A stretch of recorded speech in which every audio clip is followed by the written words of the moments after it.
बन्ना गुप्ता मुर्दाबाद, बन्ना गुप्ता मुर्दाबाद, हृदय रविंदे भावं भवानी। माचिस आगे से हट के रहेगा, माचिस मारने तो आगे से हट के रहेगा। गुड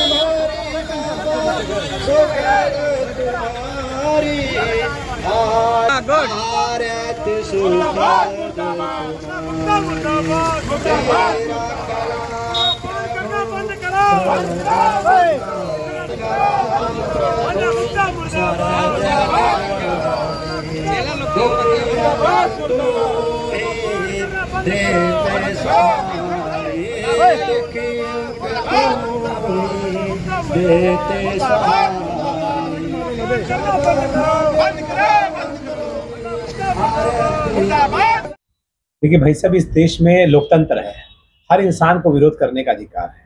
आप पुतला दें, जैसे हमने आज माननीय मंत्री बन्ना गुप्ता जी का पुतला जलाया, कोई बुरी बात नहीं है।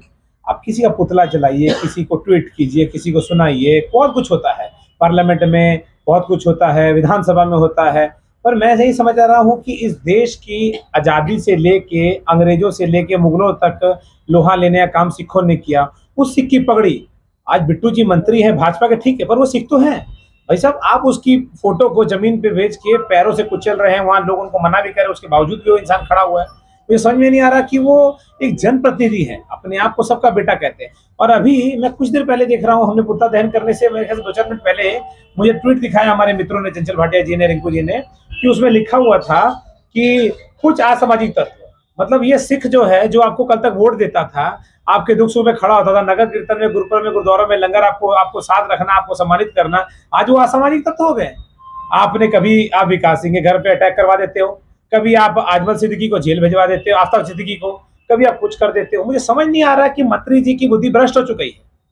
मंत्री जी यहाँ के बेटे हैं, अच्छी बात है, हमारा व्यक्तिगत उनसे संबंध है, राजनीतिक मंच पे व्यक्तिगत संबंध पे मिलते हैं, बड़े भाई की तरह हमको मिलते हैं, वो संघर्षशील नेता रहे, पर ऐसी बुद्धिमंद हो जाना मुझे नहीं पता है। और मैं बता रहा हूँ, ये उनकी कसूर नहीं है, कसूर है जिस पार्टी पे वो है, कांग्रेस का, जिसने कभी पंजाब का बंटवारा करवाया, कभी 84 के दंगे हुए, हमारे गोल्डन टेम्पल पे अटैक हुआ। आज अगर इंसान कोई मांस का टुकड़ा किसी मंदिर के बाहर पे फेंक देता है तो मार हिंदुस्तान में और पूरे बाहर तक बवाल हो जाता है। और आप सोचिए, 84 में गोल्डन टेम्पल में निर्दोषों को मारा गया, टैंकर तक चढ़ गया था, और उसके बाद भी क्या हुआ? अब जाके मोदी की सरकार रही है, श्री सिरसा जी और लग के SIT कर रहे हैं और जगदीश टाइटल जैसे जेल जा रहे हैं।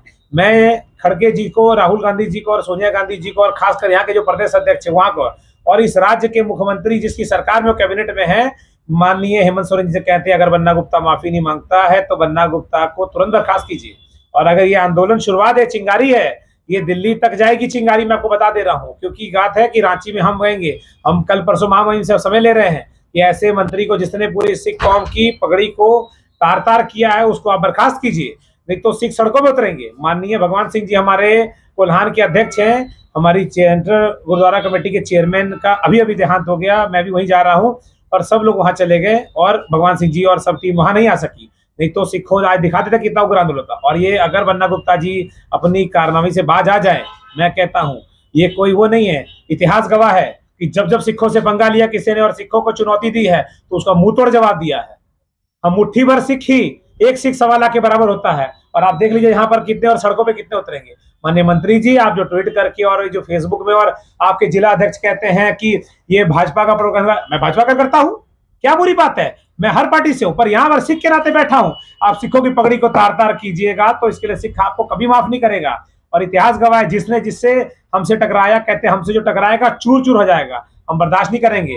और हम उस टाइप के नेता नहीं है जो आपकी बातों पे आके वो कर देंगे। आपने क्या किया, आपके सारे कारनामे काले चिट्ठे निकलेंगे। फिर अगर मान लीजिए बन्ना गुप्ता के द्वारा जो है माफीनामा नहीं मांगा जाता तो फिर आगे की रणनीति क्या रहेगी, क्या कार्रवाई करेंगे? फिर वो अपने राजनीतिक करियर को समाप्त कर देंगे।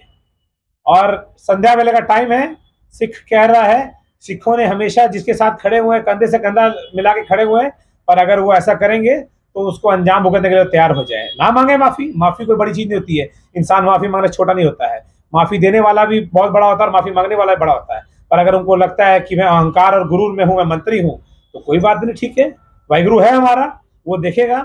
चुनाव 2 महीने के बाद है, उनको पता लग जाएगा क्या होने वाला है। पर हम चुप नहीं बैठेंगे, भले हमें डीसी ऑफिस में धरने बैठना पड़े, माननीय गवर्नर साहब के वहां बैठना पड़े, मुख्यमंत्री जी के यहाँ बैठना पड़े, या जहां मर जाना पड़े।